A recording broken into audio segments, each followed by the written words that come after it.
I'm Stargate Pioneer. I'm Haley. And I'm Lauren from Legends of S.H.I.E.L.D. A podcast member of the Gonna Geek Network, just like the one you're listening to now. The opinions expressed are those of each individual. Check out all the other podcasts at GonnaGeekNetwork.com and get ready because geekiness begins in 3, 2, 1. Stand by for a brand new episode of All Things Good and Nerdy, brought to you by the Gonna Geek Network.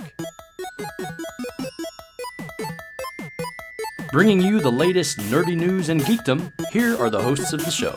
Anthony. No pants, all bacon and dick butts. Naki. That was the joke, you dumbass. Willie. You are a bad person. Chris. We should probably, do actual show stuff instead of talk about Willie. And sometimes some special guests. As Magneto once said, ha ha ha, welcome to die! Meat candy, woohoo! If you're a kid and listening, you rock and your parents are awful. A brand new ATGN starts in 3, 2, 1.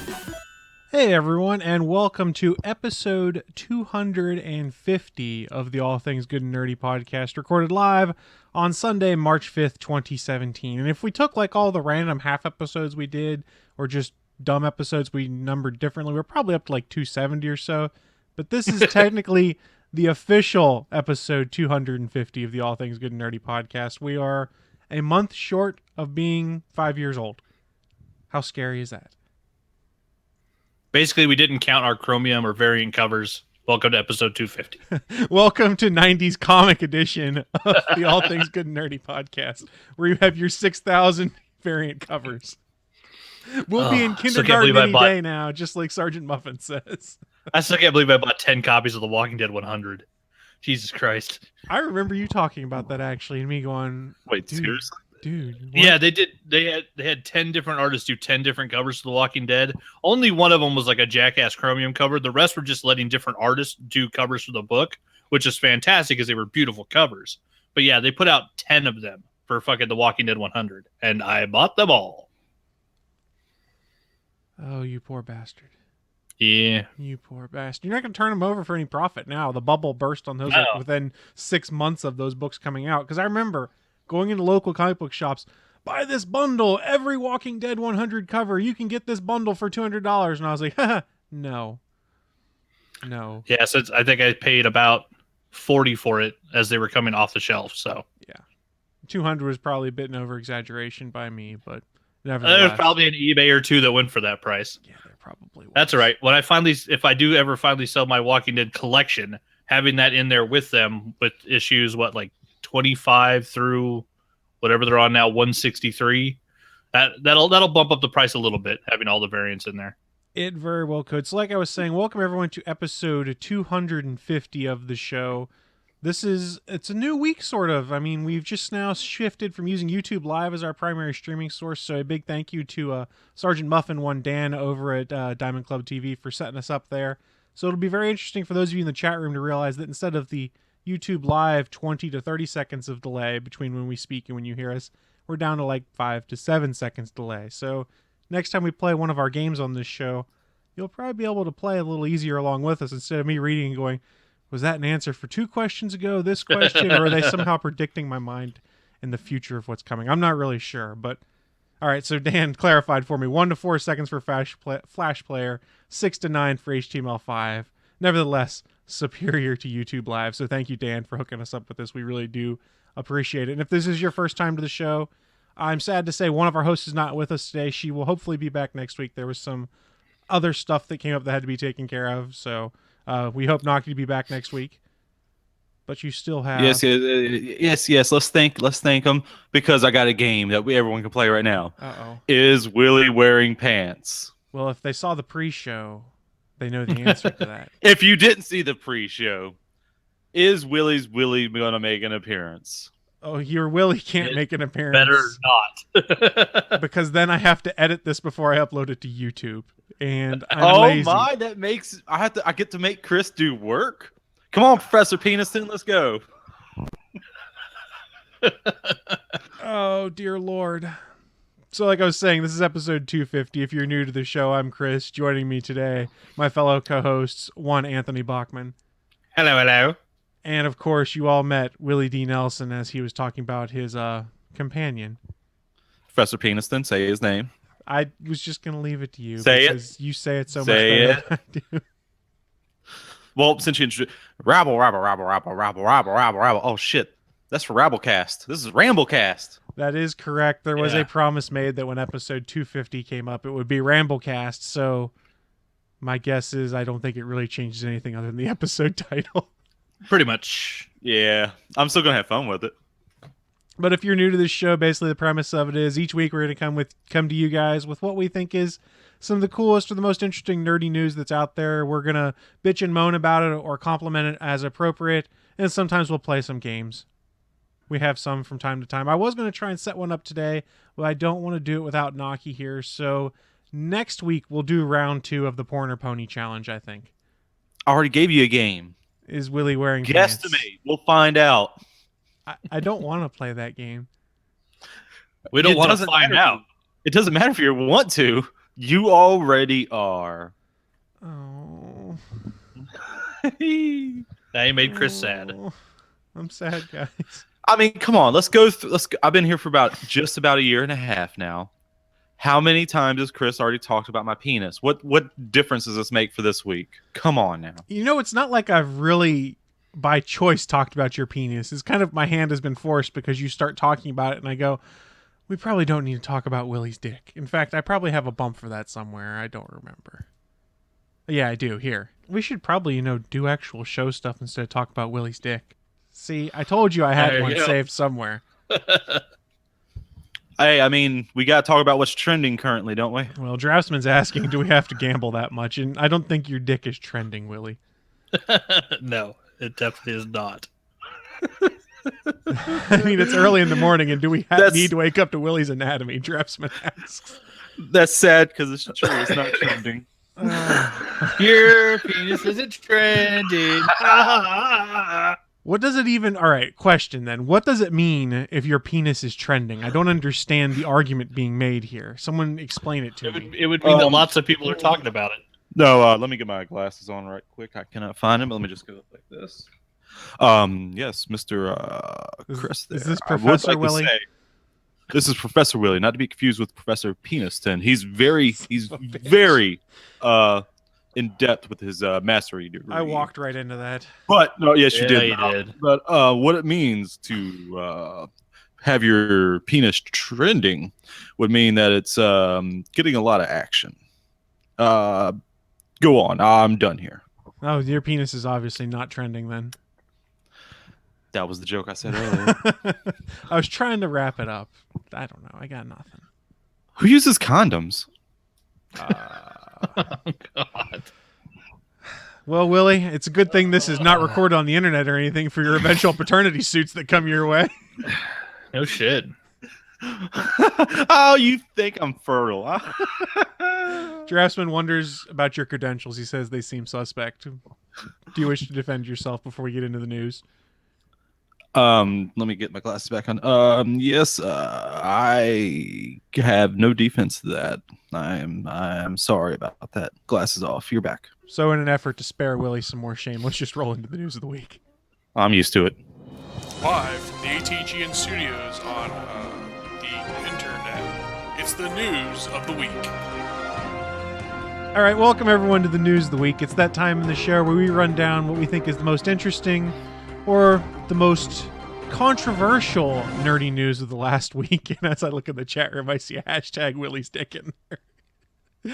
God damn it, I love our peanut gallery. So like I was saying, this is our chance to run down what we think is some of the nerdy or the most interesting news. And I'm going to throw it to Professor Willie first. What have you got for us, sir? Well, first of all, I do want to say I do spell my name with an I-E. So I don't know whose dick you're talking about, but it ain't mine. And that's sad. So it still is not trending. Even with its own hashtag, it's still not trending. Yeah, I mean, if I was wanted, grace it to be like as big as a whale, yeah, I would spell it like that, but it's not. That's the whale's spelling, right? Willie, Free Willie, that was with a Y, right? I think it was with a Y. I'm not 100% sure. Yeah, I'm like a country singer, i.e. But not the country singer. Oh, no, it is spelled like the country singer. Okay, I was just meaning that you are not said country singer. Oh, no, I cannot sing country. Well, I probably could. I mean, I don't know. I could be a croner. Who knows? Oh, please don't. Don't sing us a song. I wasn't until you brought it up. But I'll have to hit the fair use alarm. I will refrain. All right. So earlier this week, I got into an alpha for a new game. It's called Paladins. Has anyone of you heard of it? I have not, but make sure before you start talking about it, you didn't sign some NDA you don't know about. Especially for an alpha. In playing the alpha, did you just sign an NDA that you didn't read? I don't think I signed anything. Well, when you confirmed the terms of service to play said alpha. Because I'm professional. Let me open up the email. I don't think so. I think they said that's okay to do all your stuff. I got the email. It was all professional. I'm just trying to make sure you stay out of court. Yeah, because usually the button that you click to download the game now has the NDA in it that says you won't talk about this shit until we tell you can. Because I may have didn't say anything. No, I don't see anything that says I signed up for it. I don't know. I think it was 2016 when I signed up for it. I don't remember an NDA thing. There's nothing about NDA here. All right. So then, since you have adequately checked yourself to ensure that you will not be seen in court by the makers of Paladin, please continue, sir. Yeah, they even gave me a second code to give out, and I already gave it away. I'm sorry, guys. It's okay. I mean, you might thank me after my first impressions. I will be talking a little bit more about it, but so since you don't know anything about Paladins, a lot of people, I've heard different things, but a lot of people would like to say it's like an Overwatch clone. But from what I've heard, is they were pretty much came out. They had the same idea around the same time. No one really copied anyone. It's just some things happen like that. Saying so, there's a lot of characters who have a lot of similar powers. Let's see. It was like there's a big guy in Overwatch with that pulls up a shield. They also got that too. I mean, there's a lot of similarities. There's a sniper who has to let her gun level up for scope in for a bit before it gets max power. A whole lot of stuff like that. So this is Paladins Champions of the Realm. Is that what it is? Let me check the email. Looking at Google, okay, because it was on the PC. It appears to be a recent port to PlayStation, from what I'm seeing. Yep, it's just the alphas. I'm not. I guess is it fully released on the PC? I didn't even look that up. It seems to be in Steam right now with an average score of 9 out of 10 on Steam. Oh, really? That's what it shows me on my Google search. I did some quick Google foo.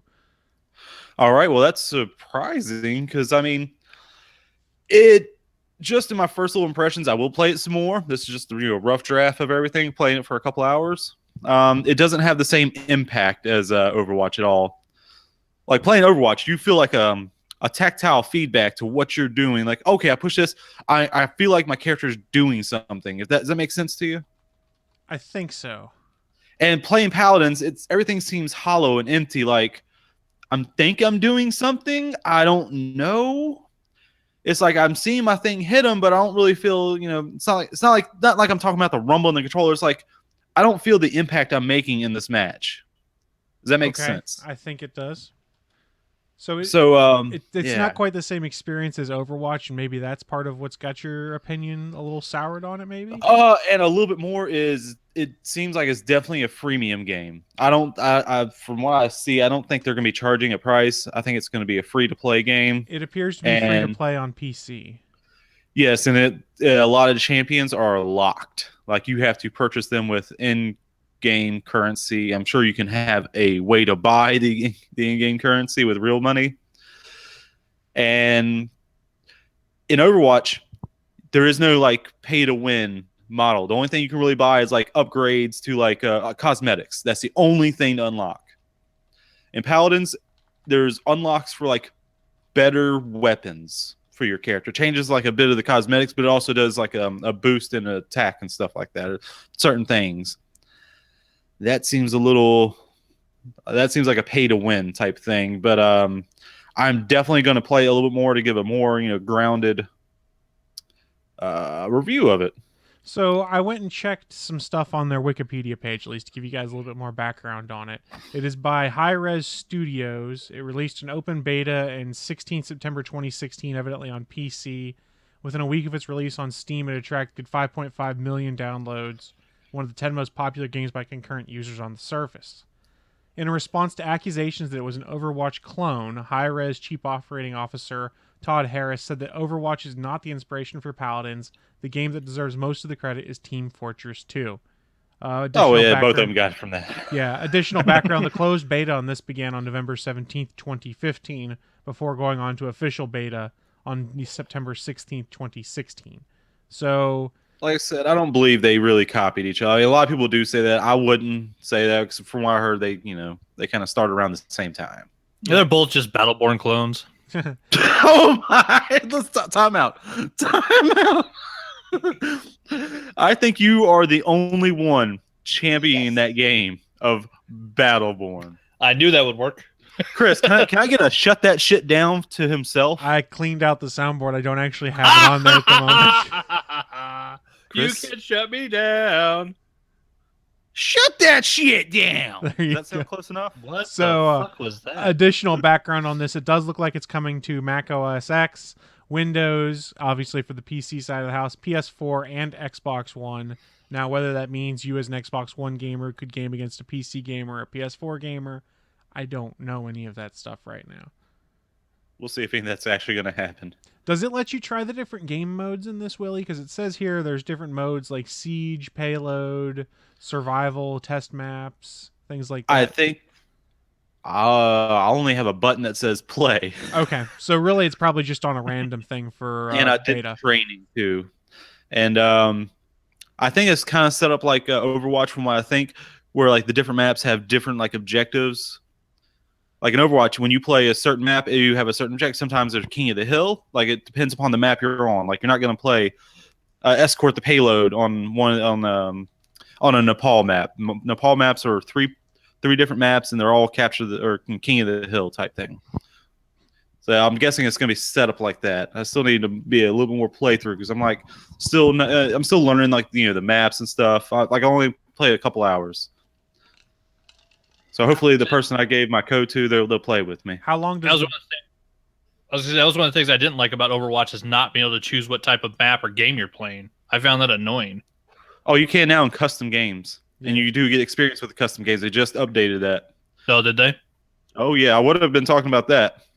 And we'll just do a little backdoor, little intro. They are introducing a new character. I did see that. Since this is Ramblecast, if you want to tell us about the new character, please feel free. It is going to be a new tank character. Let me try and remember how to pronounce it. I think it's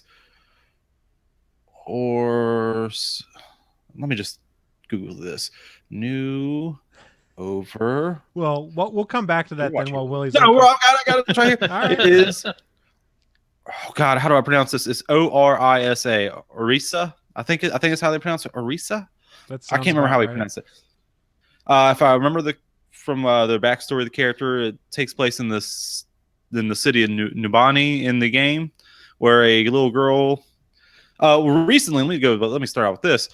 Nubani, the payload that you had to move after you have to capture the point, is pretty much a car that is carrying in the lore the Doomfist glove. Doomfist is a character that hasn't come out yet, but everyone is speculating Terry Crews is going to be doing the voice work for him when and if they ever do come out with him, because that would be so awesome.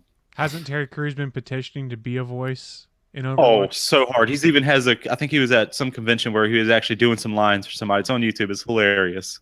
I will tell you that he is one of the things that makes Ultimate Beastmaster funny to watch. The new Netflix version of American Ninja Warrior, where they designed a giant dragon, because he's one of the American hosts. Is that the thing from the from Sylvester Stallone that I keep seeing ads for? Yeah, Stallone, Terry Crews, and I can't remember the name of the female commentator. But it's cool because of the 6 countries, they have 2 commentators from each country, and so you get to see the commentators from each country flipping out when their participants do well. So it is kind of a fun show. But yeah, and it's out right now. Yeah, it's on Netflix. They would put the whole first season on. I know when it got released. Yeah, so the back so that payload has been having the Doomfist glove because there's also a museum when you start out in like a spawn is like inside the museum you'll see Doomfist banners everywhere. You're saying, hey, come check out this this museum. But just this week when the update happened, the payload is broken into and there's no more Doomfist glove. The Doomfist glove is gone. Someone stole it. And you start out when you're on the attack team, you start out in an airport, and they sent up they twittered a picture of one of like the robots that keep guard everything is smashed into the wall. And the backstory is a little girl who is advanced in some mechanical working took that robot, rebuilt her and everything, and that's gonna be the new character. And you put a little personality to it. So it's going to be fun to have a new tank character because tank character selection has been kind of the smallest section that you can choose from. So I'm glad they're changing that. No idea when they're going to release the character. I thought about picking up Overwatch again recently, and then I went, wait a second. This is the month that Zelda Breath of the Wild comes out. This is the month that Mass Effect Andromeda comes out. I'm not going to have free time for the next 6 months. I'm basically going to go to work and come home and play video games right now. You had your time to get a PS4 and to get Overwatch. You had your time. Why do I need a PS4? I have an Xbox One and a Switch. To play with me. To play with Willie. Well, as much as I would enjoy playing video games with Willie, make sure I clarify that so it doesn't get quoted out of context. To play with your favorite Willie. Again, as much as I wish I had time to play video games with Willie, I've got too many other games I got to play now. Mass Effect Andromeda is less than a month away, and in 2 days I've probably put 12 hours in on Zelda. It's probably more. I don't want to know. I really don't. I will say that Legend of Zelda Breath of the Wild does look pretty damn fun. I will give you that. It is so high level. I haven't gotten much past the original. They drop you on the plateau of Hyrule, as they call it, basically, to start things out. Mm-hmm. And that is, in effect, your intro and your guide to things, but it doesn't really do much besides tell you, go over here, and you're like, okay, I need to go here eventually. But then you get distracted wandering around and hunting down goblins and hunting creatures so you can have meat to go and make meals to get health power and things like that. I kid you not. I have just explored everything. I eventually got off the plateau last night and just started wandering aimlessly doing shrines because you do shrines to unlock either stamina orbs or health hearts. You have to do 4 shrines. It gives you 4 tokens you can exchange to increase that. It is really fun. So you could say it's the official mascot for Ramblecast because it's a rambling game. It really is. That's the best way to do it. It kind of gets you with just this sense of exploration. I just now got to a point in the game where I started finding people other than myself and the intro character they introduced you to. I just wandered upon a village last night and I was like, hey, there's people here. I can buy stuff. And I'm like, oh, wait, I have no money. What do I have that I can sell for money? So I started selling like rare gems that I had found for money. And then you don't get rupees from down characters anymore? I have not gotten a single rupee from anyone that I have killed. All I've gotten from people I killed is weapons. I've gotten Bogoblin fangs and ears or something like that. I can't remember what the other thing is. And I have gotten their weapons that they drop. And I've gotten some cool weapons. But I've had a ton of fun with it. Last night, just before I went to bed, I killed a Bogoblin. I shot him off his horse, and I stole his horse. And then I took his horse, and I made it my own by taking it to the horse trainer and basically boarding it with them. So I finally have a horse in The Legend of Zelda, and it makes a huge difference with how big this map is to actually have a horse. Suncast asking, you killed a what? It's called a Bogoblin, I think, or Bokoblin, something like that. Just those things that are kind of like, they're really hunched over and they look like goblins. Exactly. They generally are carrying around clubs or have bows and arrows in there. And yeah, I think they got originated from the GameCube game Wind Waker. I think it's from Wind Waker. I don't know. I mean, it's been a ton of fun. I'm doing a terrible job of explaining it just because I'm still in that, oh my god, I'm super geeking out over Zelda Breath of the Wild. But it's the whole reason I bought a Nintendo Switch, and I have not had issue with that at this point in time. And in fact, last night was the first time that I was sitting there. I was like, we just finished eating dinner. We're watching the end of this TV show I'm only half paying attention to. So I got up, literally picked up the Switch out of the cradle, and just sat in the chair and started playing Zelda and exploring the wilderness rather. Did you get a classic controller? I have one of the Pro controllers, yes, because Were you playing with that, or were you playing with the thing on the tablet? So when I am playing tethered to the TV, I use the Pro Controller. When I am playing handheld mode, I just keep the Joy-Cons docked onto the side and play that way. Can you play with the Pro Controller? Yes. Out as just tablet? Okay. Yes. Just curious. Yeah, they all connect over Bluetooth, I believe it is. You can use any controller you want, regardless of how you play the game. And what some people have been doing is taking the Joy-Cons, disconnecting them, and they can lay on their couch and sit however they want and play with the two Joy-Cons to play the game. All right, let's ramble on here a second. I got a question. It is episode 250, the Ramblecast. We are breaking up form a little bit this week, guys. Normally we're a little more structured. Our form is we have no form. No, but how come all remotes, I'm talking about remote controllers for TVs and everything, how come they're not Bluetooth? I had the media controller for the PS3. I don't know if the PS4 ones do the same thing, or I'm guessing they have to, but it was Bluetooth. I remember I was all snugged up underneath my blanket, and you know when you want to change TV, you have to pull your arm out, get the IR sensor looking at TV, clicking it. Sometimes there's something blocking, so you got to really move it, like move it underneath your leg, click, click, click. Careful, you almost showed us something. Professor almost made an appearance to give you a lecture. Don't worry, it'd be a short lecture. So I think I already have the answer for you, but if you want to continue describing your problem for us, feel free. What, about my short lecture? Yeah, no. It's not the about your remotes. About your remote controls. Yeah, I mean, is that? I remember that was one of my favorite features of that PS3 media controller. I could just click it. Don't have to aim for it. I even aimed it behind my head. Nope. Nah, it's still working. Well, there wasn't even an infrared blaster on that controller. And here's the simple reason why I think they don't do that. Because here's the thing with a Bluetooth remote. You have to pair it to your device.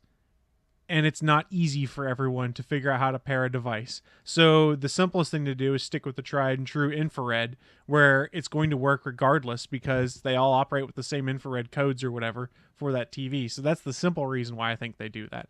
Now you are starting to see some differences, like the remote control I have for my Comcast cable box uses both IR and it's not Bluetooth. I want to say it's like Z-Wave or Zigbee that it uses to communicate with the box. So I've been upstairs and I've had the remote controls sitting on my chest pointed at the wall behind me underneath my pillow, and I've reached over and next channel, and been able to hit that, and it worked just fine. So my guess is the reason we don't have more Bluetooth and wireless proprietary standards for doing that is pairing issues.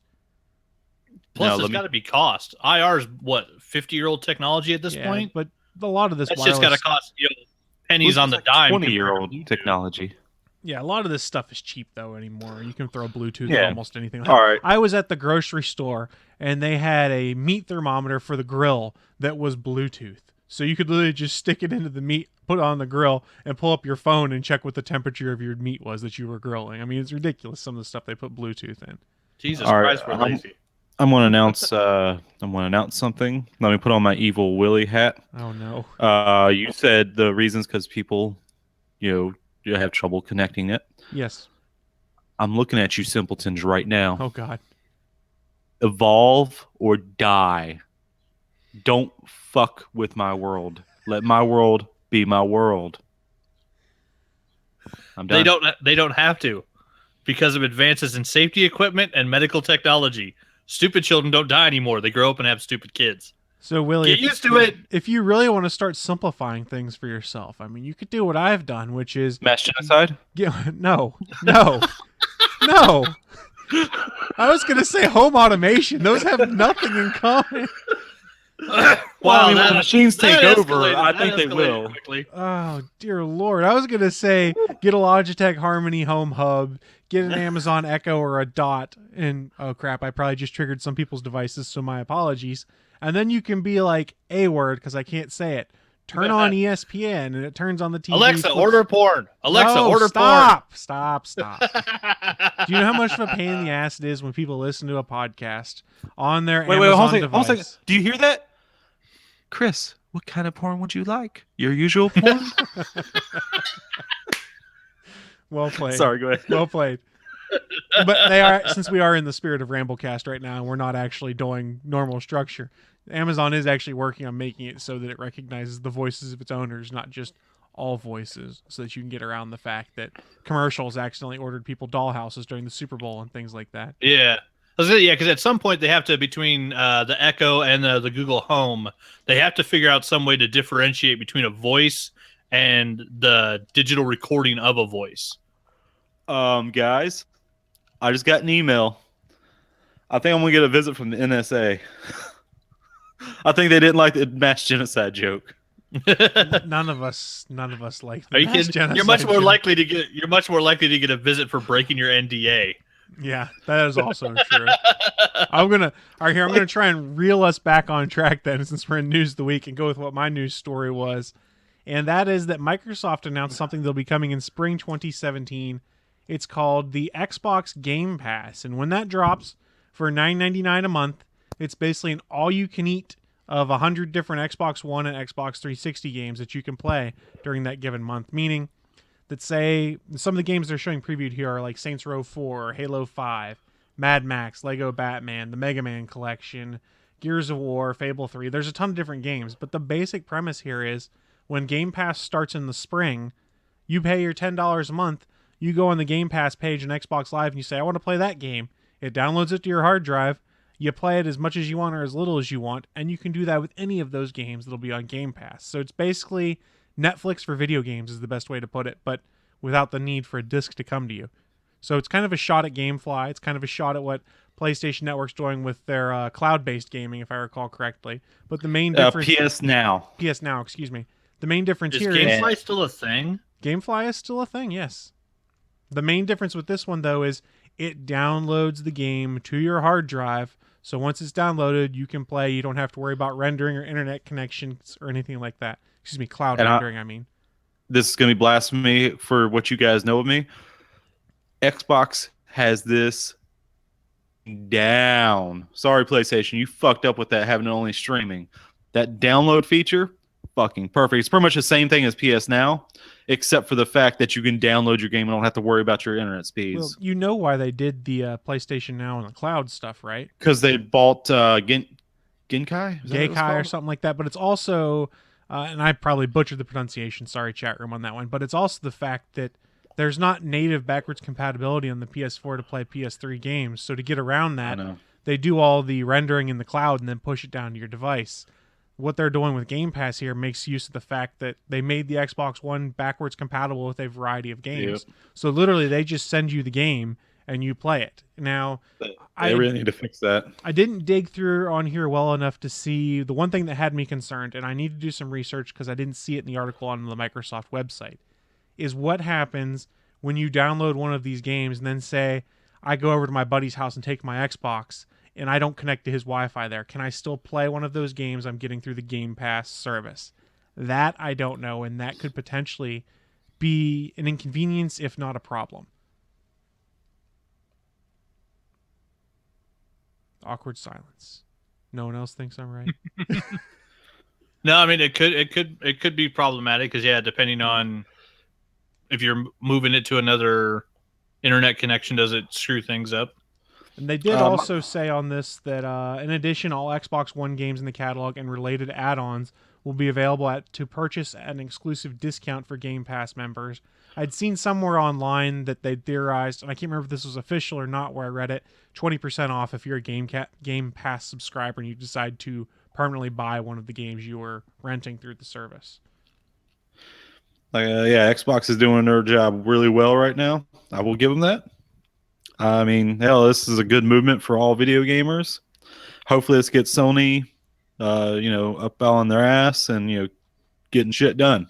Get that backwards capabilities out there. If I see a PS5 and it is not backwards capable with the PS4, people are going to be pissed.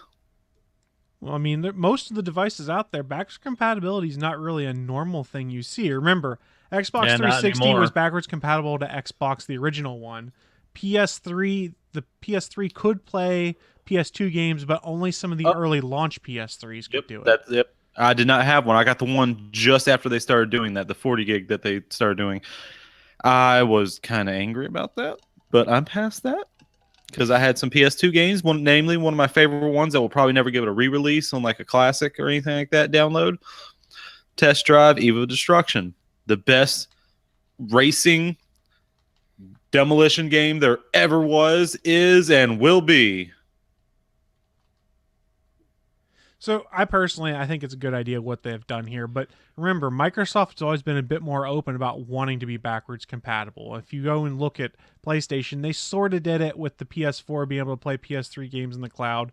But Xbox One at launch was not able to play Xbox 360 games. This is something they introduced like a year or two down the line after they were getting their ass kicked by Sony, to be honest, and they still are. Oh, but yeah, they are. Credit to Microsoft here is they're pulling out all the stops to try and become more competitive in this current console war right now, which has been, it's good for me. I mean, as an Xbox user, I like seeing them rather do things like this. And it's kind of cool when you go to the store. My girlfriend loves the game Red Dead Redemption. I'm not a huge Red Dead Redemption fan, but I saw advertised in one of the Best Buy ads, it's like Red Dead Redemption for Xbox One. I said, I know she has it on Xbox 360 and she loved it. Well, I went to the store and I was going to pick it up for her birthday. And I looked at it and I said, "Oh no, I see what they're doing here." It was in an Xbox One case, and on the top of the box, it had Xbox One / Xbox 360 with both the logos on it. So really, what they did is they just repackaged the disc from the Xbox 360 version in an Xbox One case and said, "Here, this plays on both consoles," and they put it in both sections.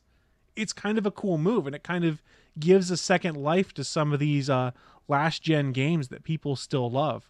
I mean, for me, one of the coolest things is they just made the entire Mass Effect trilogy backwards compatible on Xbox One. So you can play 2 and 3 and all of their associated DLC on the Xbox One now. And for me, I'm sitting here and going, man, I don't even need my Xbox 360 anymore.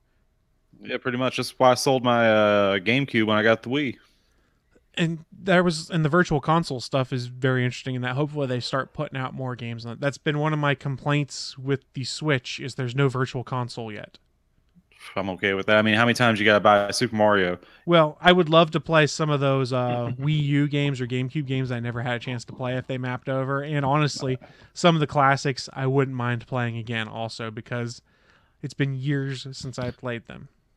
And since you brought it up earlier, I just looked up overall console sales. The Xbox One, if this is current, I believe this is current. Xbox One is at 28.28 million consoles sold globally. The PS4 is up to, where'd you go? There it is, 54.82 million consoles sold. So is this based off of estimates or coming from the manufacturers? Because it seems in the past that both Microsoft and Sony have been fairly mum on the fact of this is numbers. From VG Charts, which I've heard is pretty reliable. Okay, makes sense to me. I mean, those numbers tend to make sense and tend to jive with what a lot of the experts have been theorizing. I don't know. For me right now... Like us? We're not experts. Are we the experts? No, we're not experts at all. I did a Google search. That makes me an expert, right? Well, that makes you an expert in some spheres, I guess. But yeah, according to today's media. Okay, fair enough. Let's see. One last thing as we wrap up the Xbox Game Pass stuff. Evidently, it's rolling out to the Insider program in an alpha preview right now. So if you're a tester or you're a member of the Insider program for Xbox, you might be playing Game Pass right now. And hey, if you're not NDA'd, shoot us a message. Let us know how you're enjoying the service. If you are NDA'd, please don't shoot us a message because we don't want to get you in trouble. Let's put it that way. And if you don't know, send us a message because, hey, I proved it. If you don't know, you can't be in trouble for it, right? Yeah, if you're like Willie and don't care, let us know. Evidently, ignorance is bliss. Oh, look at Willie. So happy. So, Anthony, what do you got for your news for us? It started this week. My news was just going to be that they finally cast Black Bolt, but then by Saturday they had pretty much rounded out the entire cast of the Inhumans and just dropped a fucking list of names. So the Hollywood Reporter just put out this article on Saturday. The series, co-produced by IMAX, has added the final 5 actors to its cast. Let's see. They added this name's tough. Ime Ikwukar, Isabel Cornish, Mike Moe, Sandhya Balmores, and Ellen Woglum. Hollywood Reporter learned on Saturday. So we got the Inhumans are coming to what's going to be a mix of ABC and IMAX. So the first 2 episodes will be filmed and shot in IMAX, and then will be released in theaters for like a 2-month run.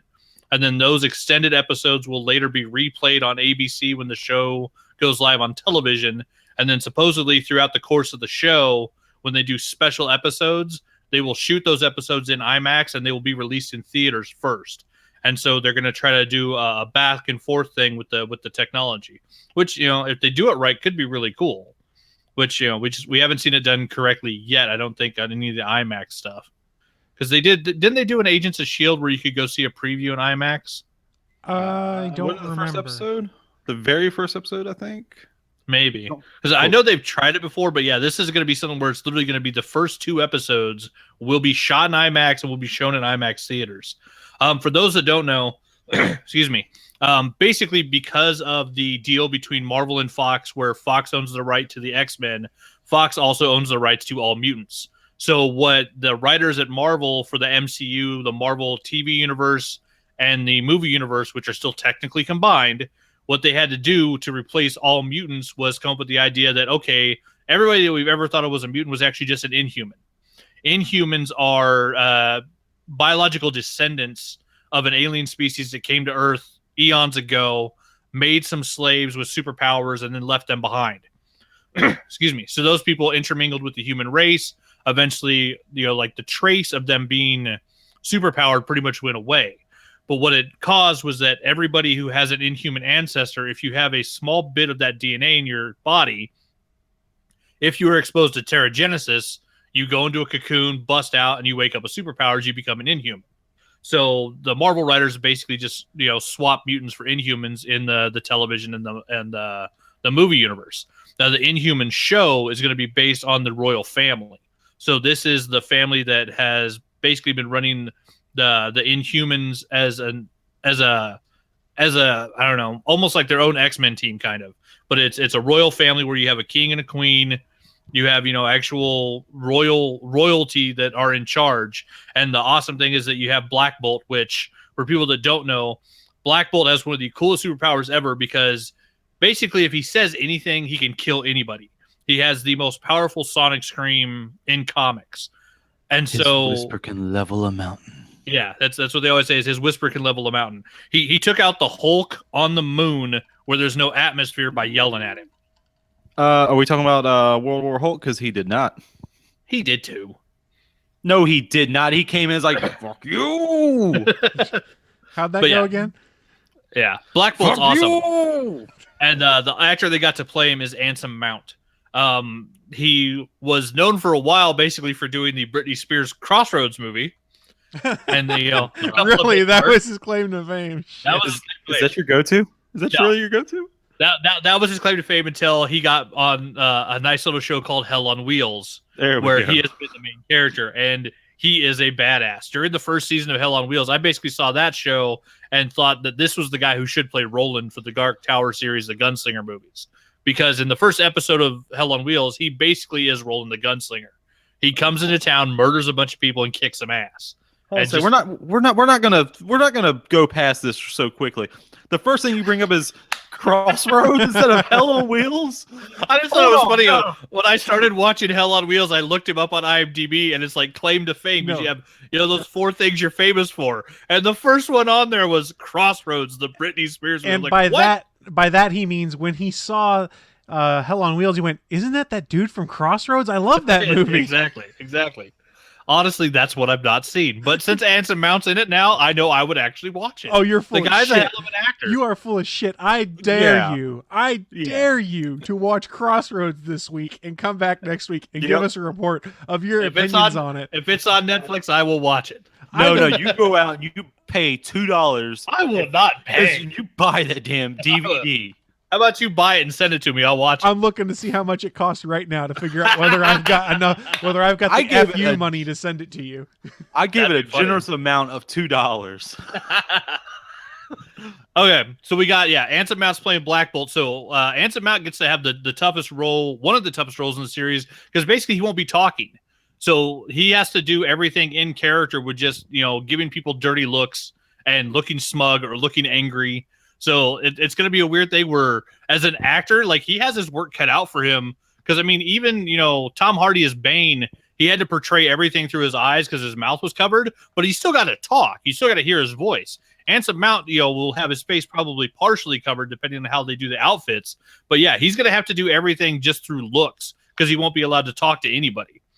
And then the person who gets to have the workload put on him is Serinda Swan from Graceland, which I hadn't seen that, but I was looking on her IMDb. She's awesome.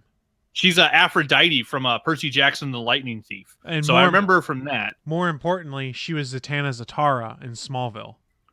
That's right. Yeah, she was also on Smallville. So, yeah, so she friggin' rocked it as Zatanna on Smallville. She was really good. So I was very excited by this casting. I never got to watch up to that. Did she wear those fishnets? She did wear those fishnets. And Anthony, I just checked. What was her name again? Let me go back and I got to do some Serinda Googling Swan. right quick. Excuse me. Serinda Swan. Anthony, hello, Professor. Hold on a second. I just checked, and Crossroads is $4 on Amazon, but then I got to pay $3 shipping. I don't care that much. I will tell you, it is on HBO right now. So if you get HBO, it'll be on HBO streaming options to go watch. All right, somebody lend me your HBO Go password.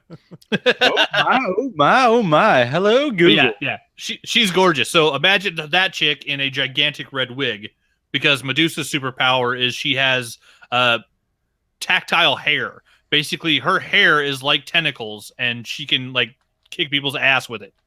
So she's going to have to be doing the heavy lifting on the show, because basically everything anytime somebody deals with the Inhumans and they want to talk to Black Bolt, they talk to Black Bolt and then Medusa responds. So this actress is going to be doing all the heavy lifting for two characters, because she has to talk for herself and she has to respond for the king. We also got Ewan Rion as Maximus from Game of Thrones, which me and Willie talked pre-show. We know him more as the nice guy from Misfits, who was really creepy in the first season, but became like the ultimate superhero in the second season. Did you call him Maximus? Maximus is the character he's playing. Oh, I thought you meant in the Game of Thrones he was named Maximus. I was like, no, in the Game of Thrones he was the bastard. So yeah, everybody would know him as he was Ramses. Ramses Snow, also Ramses Bolton. Yeah, he was the bastard. So yeah, he's going from he was Misfits. He was the world's nicest guy and a great superhero, and then he took a hell of a turn as an actor and became the bastard and just made people hate him. And now in the second season he became the nicest guy. The first season he was the creepiest guy. Yeah, he was creepy. But yeah, in the Inhumans, he's going to be Maximus, who is Black Bolt's brother, who is also he's the guy who is harboring intentions for the throne. He's basically the guy who's always screwed over Black Bolt and tried to take over the kingdom. New Loki. Yeah, kind of. So yeah, that'll be fun. And then Ken Lung is also joining. People might know him from Star Wars: The Force Awakens. He was also Kid Omega from X-Men: The Last Stand. So he's also joining the short list of people who have played more than 2 comic book characters, and specifically 2 in the Marvel Universe. So after playing a mutant, he is now going to play an Inhuman. He gets to play Karnak, who is one of my favorite Inhumans, because he can look at anything and see the fracture points of it. Like, it doesn't matter if it's a wall, a tank, or a person. He can see where to hit it to do the most damage. And so Karnak is like this weird, almost supernatural martial artist in the Inhumans world, where he goes around finding the weak spots on things and just tearing them down. And he's also a fantastic technician. He's going to be really cool to watch, because and also Ken Lung's just a great fucking actor. Hey, doesn't Medusa wear like knee-high boots in the comics? Most of the superheroes in the Marvel universe wear high boots. Miss Swan, please rewear those knee-high boots. I'm looking down with those fishnets. God damn. Do you need a moment, Willie? Oh, my moment's been going. I've been looking at this camera with this Hand check. One hand's on the mic, one hand's on the phone. There you go. He's good. But then, I'll go through the list real quick. We got Imi Ikwakar as Gorgon. He was from Concussion. Gorgon is cool. He's got goat legs in the comics, and he can create earthquakes. I don't know if they'll go that far with the character design, but maybe. Isabel Cornish from Australia Day. I looked at her IMDb. I didn't recognize her from anything. She's playing Crystal, Medusa's younger sister. That character is important because Crystal was the crossover character between the Avengers. Crystal was an Avenger, and she was also married to Quicksilver and had the first Inhuman mutant child that was a mix of the 2 races. And so if they were to ever do anything, that's the crossover character that they would probably use to try to mix any of the shows if they ever did. Mike Moe is going to be Triton, who is underwater fish guy. He's really cool looking, but yeah, he's the underwater fish guy. Sonia Balsmore is Oron, the head of the Royal Guard. Basically just a badass chick that protects the royalty. They have Ellen Woglom listed as an undisclosed character, so we don't know who that's going to be yet. Which in the new Inhumans comic, they just introduced like another new 15 characters. So I mean, there's plenty of there are plenty of Inhumans to choose from. But the really cool thing I saw that I loved on this list was they wrote down Lockjaw as Crystal's 2,000-pound canine companion. And they didn't write an actor name, of course. They just put the sizable pooch has the ability to teleport. Lockjaw is an Inhuman who, after Terrigenesis, became a giant dog. And so I think I don't know if it's ever been... Wait, was that a person? Yeah, I don't know if it's ever been clarified whether it was like a dog that somehow went through Terrigenesis or if it was a person that became a dog. But I believe it actually was a person who became a giant bulldog that has the same fork in his forehead like Black Bolt does and has the ability to teleport the Inhumans anywhere in the universe. But yeah, it's a giant dog. It acts like a dog, though, doesn't it? Yeah, it's a dog. They acts like pet it like a dog. They feed it like a dog. They treat it like a dog. As far as I know, it's basically an Inhuman went through Terrigenesis and came out as a dog. I got some research to do because I am so interested in this. If they actually do Lockjaw as a 2,000-pound canine, like an Incredible Hulk-sized fucking bulldog that can teleport, I am so stoked to see fucking Lockjaw in this show. But yeah, it's a great cast. It looks like, I mean, it's going to be, ABC and IMAX working together. So, with, you've seen, some ups and downs in Agents of S.H.I.E.L.D., but I mean, goddamn, the last, Ghost Rider stuff and the LMB and the LMD stuff, Agents of S.H.I.E.L.D. has just gotten spectacular. Like they've really been, kicking ass on that show. So at this point, I'm hoping, we can actually see these two shows corresponding at least for a season or two, which would be really cool. Was there an episode last week? No. Tuesday okay, so the one before that was a mid-season finale, right? Pretty much, yeah. Yeah, Tuesday sucked. We got a new Flash. There was no Legends of Tomorrow, and there was no Agents of S.H.I.E.L.D., but there was a fucking... Never mind. Yeah, Tuesday just sucked. Yeah, so let's go back. Let's ramble on back to what happened just previously. So Lockjaw. Wasn't that the same? What was the name of Kitty Pryde's little dragon friend thing? No, it had the same Lockheed. name. I'm sorry, it was Lockheed. Lockheed. Oh, Lockheed. Yeah. Okay, I remember it was Lock something. I was like, did it have the same name? I thought it was also called Lockjaw. And wouldn't you hate to come home for an excited 2,000-pound dog just teleport right above you and land on you as you walk through the door? There's been many writers, I believe, have played with that theory in the comics. He likes to attack people. Dino! Bring on some Flintstones for you kids. That's a prehistoric cartoon. Draftsman's in the chat room says Lockjaw just might be an Inhuman bred dog, and that's what I had thought too. That's a different choice. If it actually is the case that he's a human that turned into a dog, I'd be like, man, worst power ever. Whoa! Like an Inhuman bred with the dog? No, as in the Inhumans bred the dog, not as in I know the bred Inhumans, with the dog. No, not bred with, but they did. Oh, never mind. Yeah, see, I don't know because I never read like the original introduction of the Inhumans back in like 65. Like, the Stanley and Jack Kirby made them a long time ago. Fantastic Four issue 45. So way the fuck back in the day. And I've never read the original classic run of the FF. So I don't know if he was originally, an Inhuman or just a dog with superpowers. But either way, Lockjaw's a great fucking character. And the fact that they're going to put him on the show, I'm stoked. As I want to see how they're going to do a CGI gigantic bulldog with teleporting powers. It could be pretty cool. Yeah, Lockjaw's fun. Ooh, I got the perfect prank to pull on Chris. I need to practice having his same voice so I can get Alexa to do some. I know exactly what porn to search for. Alexa, search for Whitney, Wisconsin. Well, no. Did you guys see the video that went viral a little while ago? It was like this kid that was maybe 2 years old that was trying to talk to his Amazon Echo. And he triggered it and then was just kind of saying indecipherable stuff, trying to get it to like read him a book or play a song he liked. And it kind of paused and then it started saying now playing and listed off like porn names and porn sounds. Like it. Oh yeah, I did see that and video. the parents like, no, Alexa. Yeah, you also hear the dad yelling, Alexa, stop! Alexa, stop! Yeah. It was absolutely hilarious. I mean, but that's part of the problem they run into with those things is that anyone that can say the trigger word can trigger the device, and we probably just did it 3 times there. So sorry anyone who's listening on their Echo devices right now. We just screwed you. I heard a story on the radio. It was a 6-year-old little girl ordered a giant $200 dollhouse through the Echo at her parents' house, and the parents were angry, but at the same time, like they'd already paid for it. And they weren't sure what to do, so they donated it to a local children's hospital, which is really cool. But now you know that little girl is pissed. Well, because like she she wasn't ordered actually. it, got it, and they gave it away. There was an interview with her and she wasn't. But a point of clarification is there's actually, if you set it up right, you can have a PIN number associated with any purchases you make where you have to recite your PIN back to her. And even if you do order something, you then have to confirm it. She says something like, do you want to order blah, blah, blah, blah, blah?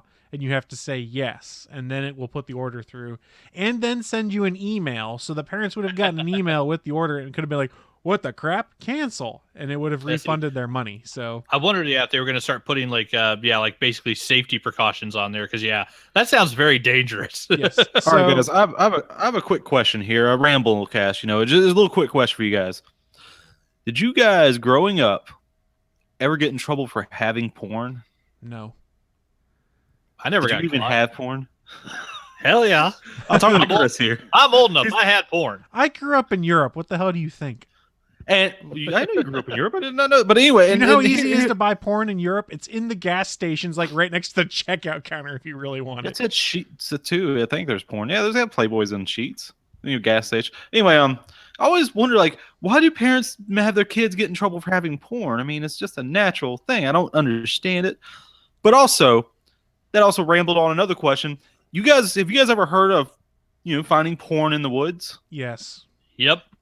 How is that an actual thing? I don't know. I remember as a it's kid happened. finding porn in the woods.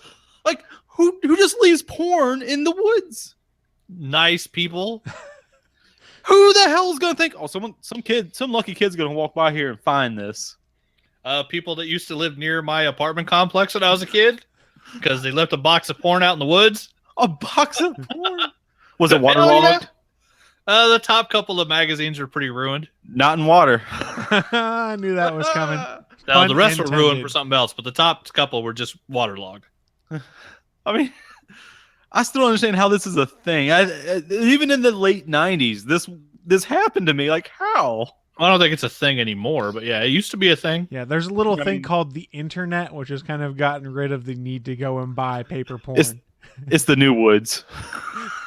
It was the old, so I see Sudcast comment of porn cache. All I can think of, that's the old way to clear your browser cache. Just dump the box of porn in the woods. Yeah. Your mom says you got to clean your whole room. You empty out underneath your bed. And I hope I'm not too late with this, little latency thing we got going on. Do not Google Whitney, Wisconsin, unless don't. Only watch the YouTube thing if you really want to know what the hell that is. I don't want to know. Not recommend I'm scared. it. Is this like another 2 girls 1 cup thing? Is that what you're throwing at people? No, it's not. It's not as gross as that. That gross level up like that's not. It's even past 11. That's like a fucking 53. This is still a little. The YouTube video is clean. She just states her, I guess, fetish would be. It's weird, and we might have already talked about it a little earlier. I'm going to leave it at that.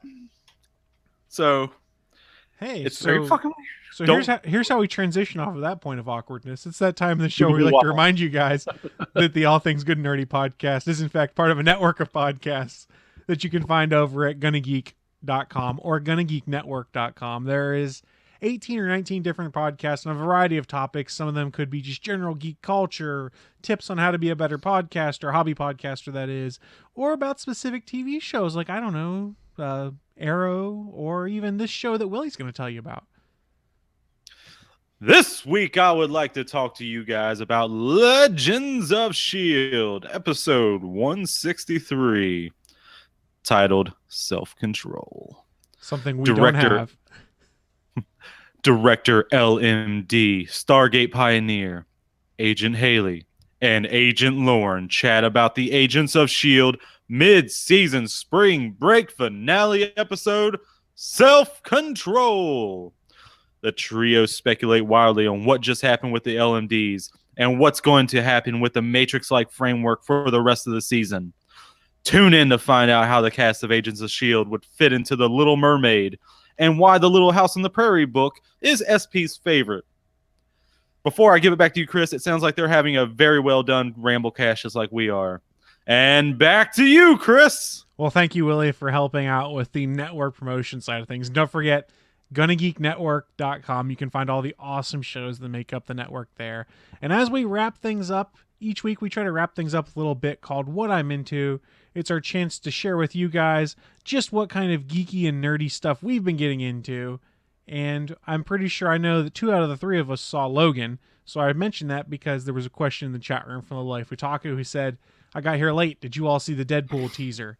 So if you were not aware, in North America, when the movie starts, the first 3 minutes is a preview for Deadpool 2. Ryan Reynolds then came out on Twitter yesterday and tweeted out the trailer to everyone.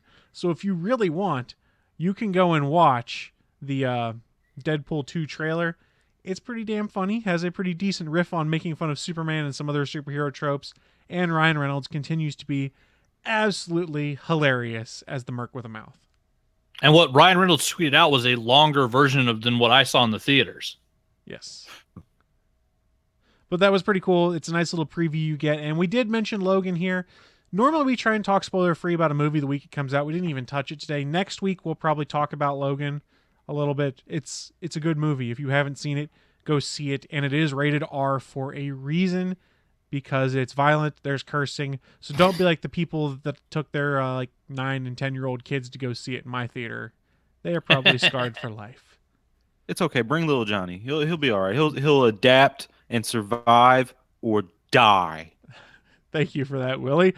So, like I was saying, we wrap things up a little bit called What I'm Into. It's our chance to share with you guys the geeky and nerdy stuff we've been getting into to maybe just sway you to our cause a little bit. So, Willie, what you been getting into, sir?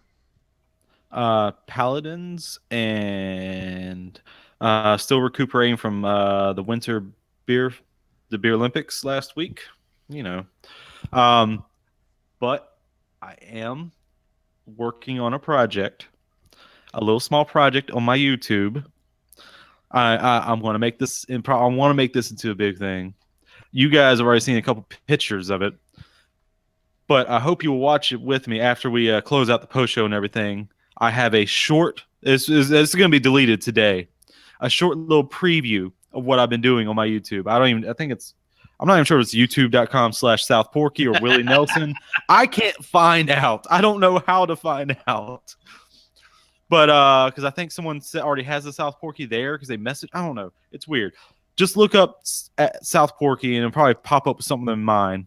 It's all video game stuff. But you'll see something. I think it's called Test for Cassie because I was testing it. And I just put a little quick thing. I wasn't even going to have it up today. I was going to delete it right away. But I figured you guys might want to see what I'm working on. I'm very proud of this. So please come check it out.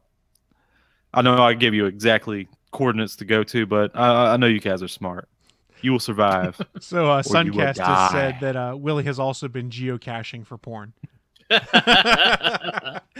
Strassman said was also a thing that happened in Mexico. It's not even an America thing. It happened in Colorado when I lived in Colorado. It was not unheard of to find a box of porn out in the woods or the field. Weird. Is it not? You just think about it. Isn't that not weird? Oh, it's super weird. But it's hilarious also. So I know. Sharing is caring. I'll go next with what I've been getting into. I mentioned it earlier. I've been playing a metric crap ton of Zelda Breath of the Wild. And you've seen all those reviews that come out that give it like 10 out of 10, 5 out of 5, near perfect scores. It's for a reason because it's very good. It's very different than the traditional Zelda games where you don't really get your hand held at all. It kind of just drops you in this world and points you to 4 different dungeons to get your first stuff. And then it's like, okay, here's where you need to go. Here's where you need to go to beat the game. You're on your own. And theoretically, after you beat the plateau level which you open in, you could then go and fight Ganon right then if you wanted to and beat the game. So I imagine there will be a ton of speedrunners that try and do that here in the near future. But Zelda Breath of the Wild, great game. My Nintendo Switch, all I've played on it is Zelda because I don't think I'm buying another game on it until like Super Master Blaster comes out in their digital store this week because it's a remake of the old NES game that I played as a kid, which is freaking awesome. But the Switch, the hardware is really solid, but if you've been reading the internet, there's an issue, and I'll probably talk about it a little bit more on the Gonna Geek show tomorrow. But people are getting their screen scratched by putting it in the dock. So people are trying to figure out whether that's a Nintendo issue, whether it's being overblown, whether it's fake, who knows. But it seems like since the Switch has a plastic screen, it is scratching against the plastic inside the dock when you dock it. Now, that does suck the thing that is important to note on that, or more important to note, I guess, is it's not where the display part of the screen is. It's on the bezel, so it's not the end of the world, but it's still, that's shitty if it's the case. So I will fully acknowledge what happened here is yesterday I heard about that. I then spent about 30 minutes online yesterday trying to find screen protectors for my Nintendo Switch until I called around and everywhere was sold out. And I found at GameStop they were selling a game cartridge case that came with a screen protector. So I went and picked that up to put on temporarily until my tempered glass ones arrive. I forgot how much of a pain in the ass it is to apply a screen protector to something. There's probably like 15 bubbles on this thing, and I went, I don't give a crap. I got a tempered glass one coming soon. When that comes in, then I'll worry about it. But I'm preventing it from getting scratched, and it seemed like, just high level not anecdotally, but high level, there was a little bit of a scuff on my screen protector where everyone else had been talking about the scratches appearing on their Switches. So hopefully, if it is truly happening, and it seems like it might be to me, Nintendo addresses it and comes up with some way to try and fix the problem. Otherwise, I will pick up that extra extended warranty that I was offered when I bought it, so I can go in a year from now, like, my screen's all scratched up here, I want to replace it. It's worth a thought. And I see in the chat room, Jay Webb's asking if I'm going to get Mario Kart and stuff. I will probably pick up Mario Kart, but I'm more excited for Mario Odyssey and Splatoon 2.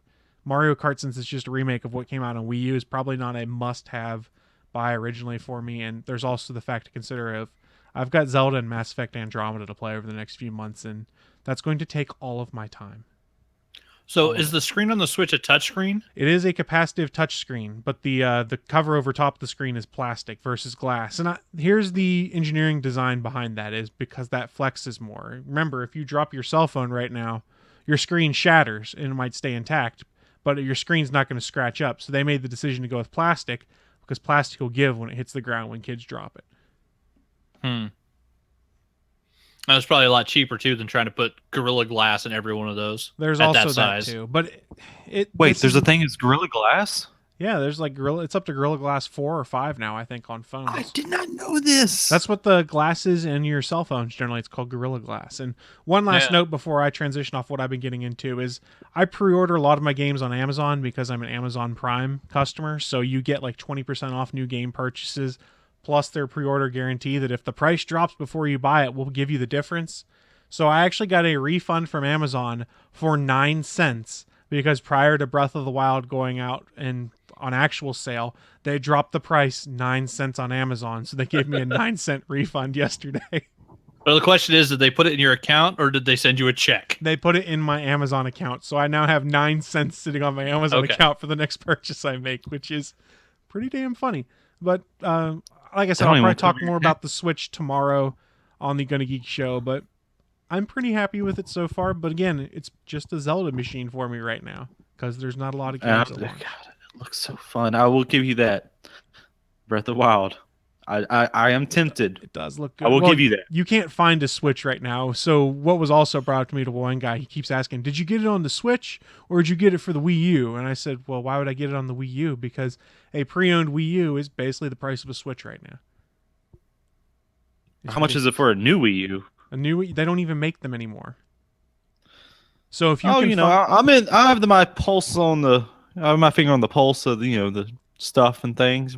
If you can find where they're trying to clear out their back supply of Wii U's, any place that has them, you might be able to find them cheap so that you can then play Zelda Breath of the Wild. And side note, I did use some of my Zelda amiibos in game, and it's pretty cool when you get to drop Wolf Link in game to follow you around and help you with stuff. Wolf Link's the man. And I see Willie making jerk-off signals, so I guess it's time for me to wrap up and ask, hey, Anthony, what have you been getting into? Apparently not the stuff Willie's into. What the fuck? I've been keeping up with my daily sketches. I started for March. I'd actually planned on doing March of Robots, and I completely forgot about that. So on the first day, I think I drew a Pokemon. And then when I remembered that it was March of Robots, on the second day, I did a sketch with Wally and Eva in it. So I put 2 robots in the second sketch and got caught up. So right now, day 4 was yesterday. So I've done 4 robots so far, 62 sketches into the year, I think. I think we're 62 sketches into 62 days into the year. So I'm still keeping up with that, working on pacifist stuff. I just finished redoing the logo and the icons for all the cards in the game. So all that stuff's being updated now on our template sheets. And then I got more cards to work on today. Reading comics. I finally got been going through my stack of my gigantic need to read pile of Kickstarters. So I finally cracked open the standard, which I got the nice silver collected edition. I think like 2 years ago, this has been sitting on my shelf. So the guys from Comics Tribe, the writer John Lees, who just did his Kickstarter Sync, just funded for I think about 10 grand over the 5 that he wanted on a Kickstarter, which is a horror story set in Glasgow. This is a superhero story he did years ago with a really crazy twist on it. It's a mix of blood and guts, current or almost like 90s superhero stuff with a classic like 1950s just old school superhero feel to it. So those two mixed together, it was a really fun comic. The twist on it was not something I was expecting when it happens, but it's really cool to showing like the difference between a 1950s superhero and then the sidekick growing up to be the corporatized reality star TV version of him when he takes over the role. I really like that cover. Yeah, it was a good cover. It's a really cool book. They did them in silver and gold, and yeah, it was a hardcover. It was a really fun comic. And then, of the other comics that have been coming out lately, The Walking Dead has been kicking ass. The Whisperer War technically ended, but they're still dealing with the end effects on it. And right now, there's basically a buddy cop movie going on in this comic, and the buddy cops are Rick and Negan. So you can imagine how fucking awkward that is. And yeah, Negan's still, I love Jeffrey Dean Morgan. He's amazing. But he's still only like 98% as cool as Negan is in the comics. He's still a giant asshole, but he's a goddamn entertaining character. And then there was a real big one. A lot of people might be learning the name Mike Norton lately because he started a comic book and a Patreon for his new comic strip called Little Donnie, where he's making fun of a certain orange tyrant. He's also pretty famous for doing Battle Pug, which is a Conan the Barbarian type webcomic about a guy who rides around on a giant pug. But the book he'd been working on with Tim Seeley for the past couple of years is Revival, and Revival 47 hit in the stands this month, and this is the last issue. So it is a rural film noir about a town where for one day, all of a sudden, everybody that died came back to life. And 47 issues later, they have, come to the final conclusion of the story. So this is one of the ones, like, if people want to pick up and trade or wait for the final thing to be collected, at some point now, we'll probably get a couple of oversized hardcovers. It was a damn good story. It's super creepy.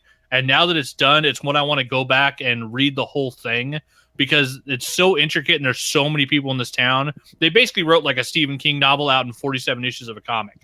Like, it's intricate as hell. Has a ton of storylines going on simultaneously. The military trying to keep all these people trapped in this town and dealing with the side effects of these people that once they were resurrected also now cannot die. So they basically can heal from any wound. And then realizing that pretty much their souls got displaced from their bodies and dealing with that. It's a crazy, crazy comic, but it was really good. Tim Seeley wrote his ass off. Mike Norton's artwork was fantastic. It'll be a good one for people now that the whole thing's complete. You go back and reread the whole thing. It'll be a really, really good book. I think it's one of those ones that they've talked about actually turning it into a TV series now, which is messed up because now Stephen King has a new book called Revival. And so like the titling is being problematic now with two different stories out with the same name. But it's something where, if they change the name of the book, it won't matter. It'll make a hell of a TV show. And then, yeah, of course, the streak continues. I went and saw Logan first thing on Friday. Went and saw the 11:50 showing. And yeah, keep it spoiler free, but hot damn, that was a fun movie. I've heard some people say that like it's the Dark Knight of the Wolverine movies, which I guess technically that's true, but even comparing it to the Dark Knight is still a bit too much. It's not that fucking good, people. Settle the fuck down. It's still an X-Men film. But yeah, Hugh Jackman is amazing. It's like the perfect swan song for a character he's played for so goddamn long. And there's a guest appearance in it that I won't mention, but it is the most random, coolest fucking guest appearance that I never would have thought would be in this movie. And it's so not the movie that the trailers make it seem like it's going to be. It's a very different flick than what's in the trailers, and it was really good. And I was actually surprised. One of the big things that Naki wasn't happy about was the fact that Daphne King, who's playing Laura, wasn't half Chinese. And I told her and I'll let our listeners know, there's a reason she's not half Chinese, and they make it make sense in the story. And so I'll just leave it at that. There's a reason that the actress doesn't look like she's half Chinese, but they give a damn good reason for it. And that little girl acts her ass off. And I don't know how many stunts she did or who her stunt double was, but whoever did those fight scenes as X-23 is fucking spectacular, because that was some crazy ass high wire shit with her flipping around and stabbing fools in the head and chopping off arms and heads. And like, that little shit is vicious. She's just goddamn vicious. It was awesome. Patrick Stewart was also really good in it too. Oh, yeah. Then that was the other thing. I put a tweet out, like, for a lot of people, they're like, oh, we're going to do Old Man Logan as a movie, and we're just going to call it Logan.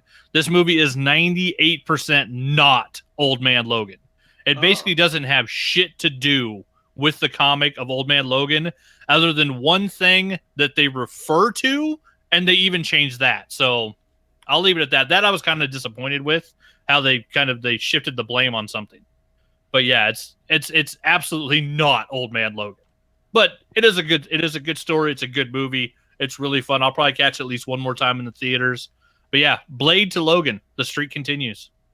And I did forget one other thing is I also got my Mass Effect Omni tool.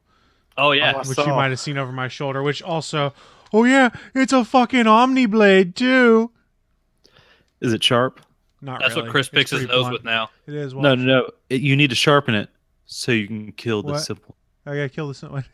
No, so that was one of my other pickups because it will make for a simple, easy cosplay for me because I have an N7 hoodie. So I wear my N7 hoodie and jeans and this, and it's an easy cosplay for some local cons. But that's pretty much what I've been getting into, and I guess it's probably time for us to start wrapping things up. To ramble it out. Okay, to ramble it out. I misspoke. Sorry, Willie. You goddamn right. So, as we wrap things up, I did want to remind folks, you can find us over on GonnaGeek.com or ATGNpodcast.com, and we stream live every Sunday at 11 a.m. Eastern over on Geeks.live, Alpha Geek Radio, and Diamond Club TV. It's part of our ongoing quest to be everywhere on the internet on Sunday mornings, so you guys have a wacky weekend morning show to consume. As we start to wrap things up, you guys have any final thoughts for us? Anything? I did find out it is youtube.com/users/South Porky. So if you just go to youtube.com/South Porky, it should get you there, folks. Everybody have a safe trip home from Emerald City. And seriously, do not look up Whitney, Wisconsin. Yeah, do what Willie said and make sure you don't look that up. And in the meantime, at work, we're out of here for a week. Hopefully we're back next week with the entire crew. Bye, guys. But Google Blue Waffles. Thanks for listening to this brand new episode of the All Things Good and Nerdy podcast.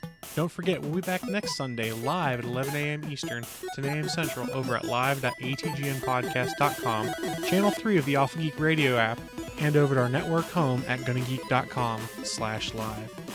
If you have any feedback for the show, please contact us atgnpodcast@GonnaGeek.com, on our hotline number at 304-806-ATGN, or even better, go to Twitter and send us a message at ATGN Podcast.